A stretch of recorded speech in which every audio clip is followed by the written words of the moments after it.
రైతులు పంటలు అధిక దిగుబడి కోసం రకరకాల కెమికల్స్ ఫర్టిలైజర్స్ వాడడంతో భూమి క్షీణిస్తుందని మనిషి తన శరీరాన్ని ఎలా కాపాడుకుంటాడో రైతులు తమ పొలాన్ని అలా కాపాడుకోవాలని Rohini aqua organic company area manager Rangaswamy తెలిపారు. రైతులు భూమిని కాపాడుకుంటూ ఇష్టానుసారంగా అధిక దిగుబడులు వస్తాయని భూమి కాని కరకమైన అందరికీ హృదయపూర్వక నమస్కారములు. నా పేరు రంగస్వామి. నేను రోహిణి ఆక్వా కంపెనీలో ఏరియా మేనేజర్గా పనిచేస్తున్నాను. ఈరోజు ఏంటంటే భూ పరిరక్షణ దినోత్సవం సందర్భంగా మాట్లాడాలి. మనం ఏంటంటే మనకు భావి తరాలకు భూమి అనేటటువంటిది చాలా విలువైనది. మనం భూమి మీద కొన్ని లక్షల కోట్ల జీవరాశులు నివసిస్తున్నాయి. వీటన్నిటికీ ముఖ్య ఆధారం భూమి. మనకు వీటన్నిటికీ ఇవన్నీ బతకడానికి కానివ్వండి, ఇవన్నీ చేయడానికి కానివ్వండి, మనకు ఆధారం మెయిన్ భూమి. కాబట్టి ఈ భూమిని పరిరక్షించుకోవాల్సిన బాధ్యత మన మానవాళికి చాలా అవసరం ఉంది.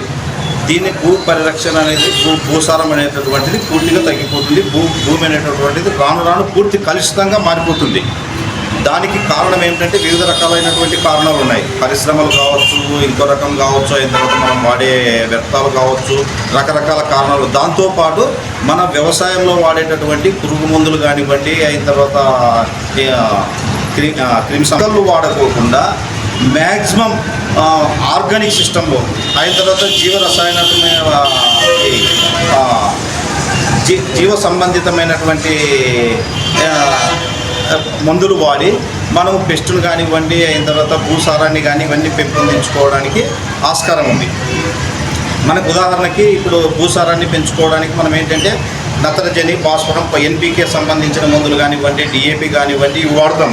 ఇవి వాడడం వల్ల ఏంటంటే అప్పటికప్పుడు మనకు పంటలు వస్తున్నాయి. కానీ తర్వాత అనేటటువంటి భూమి దాంట్లో ఉన్నటువంటి సారాన్ని మొత్తం పీల్చిపాడేసి మన భూమి అనేటటువంటి నిస్సారం అయిపోతుంది. రాను రాను ఎవ్రీ ఇయర్ దిగుబడులు తగ్గిపోతున్నాయి.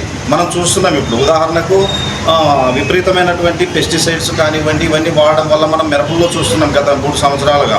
అంటే ఎప్పుడు లేనటువంటి కొత్త రకాలైనటువంటి తెగుళ్ళు రావడం కానివ్వండి, కొత్త రకాల క్రిములు ఆశించడం కానివ్వండి, ఇవన్నీ మనము జనరల్గా చూస్తున్నాం. దానికి కారణం ఏమిటంటే మనము భూమిని విషతుల్యం చేస్తున్నాము. భూమిలో వేసేటటువంటి ఫర్టిలైజర్ మన భావితరాలకు మంచి భూమిని ఇవ్వాలి అనుకున్నప్పుడు మనం ఏం చేయాలంటే జీవ సంబంధితమైనటువంటి మన ఆర్గానిక్ ప్రోడక్ట్లను, అంటే మన పాతకాలంలో ఎలా అయితే పశువుల ఎరువు కానివ్వండి, అయిన తర్వాత వర్మీ కాంపోస్ట్ కానివ్వండి, ఇలాంటివి ఎలాగైతే వాడామో అలా వాడాలి. వాడి భూసారాన్ని పెంపొందించాలి.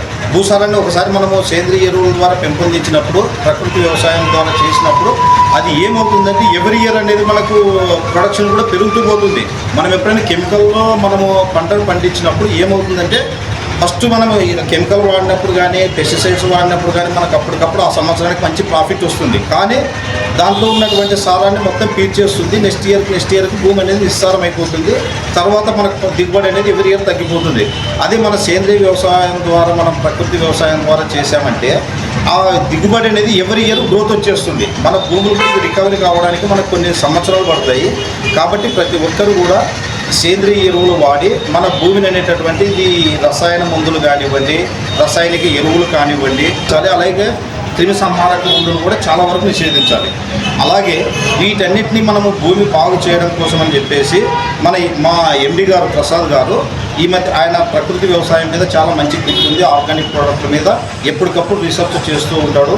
ఆయనకు ఈ మధ్యనే యునైటెడ్ స్టేట్స్ నుండి వాషింగ్టన్ యూనివర్సిటీ నుండి ప్లాంట్ ప్రొటెక్షన్, అయిన తర్వాత మన సాయిల్ ప్రొటెక్షన్ సంబంధించి డాక్టరేట్ కూడా ఇవ్వడం జరిగింది లేటెస్ట్గా.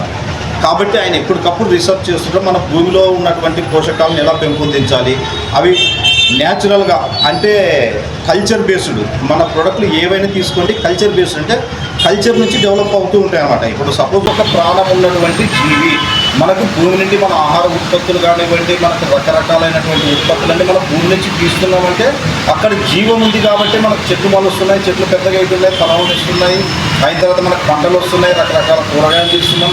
అవన్నీ అంటే మన శరీరం అయితే ఎలా ఉంటుందో అలానే ఉంటుంది. ఇప్పుడు మన శరీరాన్ని మనం ఎట్లా పడితే అట్లా గోకేస్తే మనకి ఏమవుతుంది, రక్తం కాలిపోతుంది. అలాగే భూమిని కూడా చాలా సున్నితంగా చూసుకోవాలి. భూమి అనేటటువంటి మన భావితరాలకు ఇవ్వాలంటే దానికి ఎంతో లైఫ్ ఉంది. మనం కొన్ని కోట్ల సంవత్సరాలకు మన పెద్దలు దాన్ని పరిరక్షించుకుంటూ కాపాడుకుంటూ మన భూమిని తీసుకొచ్చారు. అదేవిధంగా మనం కూడా ఇదే భూమిని తీసుకెళ్ళి మన భావితరాలకు ఇవ్వాలి. ఇచ్చినప్పుడే మన భావితరాలకు అనేటటువంటిది భూమిని మనం సేఫ్గా ఇచ్చినట్టు ఉంటుంది. లేదంటే భూమి ఎటు పడితే అటు మనము పిచికారీ చేసేసి మన శరీరం ఎలానో అలానే చూసుకోవాలి. మనం వ్యవసాయం చేసేటప్పుడు అంటే ఒక గడ్డి మందులు కొట్టేటప్పుడు ఆలోచించండి, పురుగు మందులు కొట్టేటప్పుడు ఆలోచించండి, అలాగే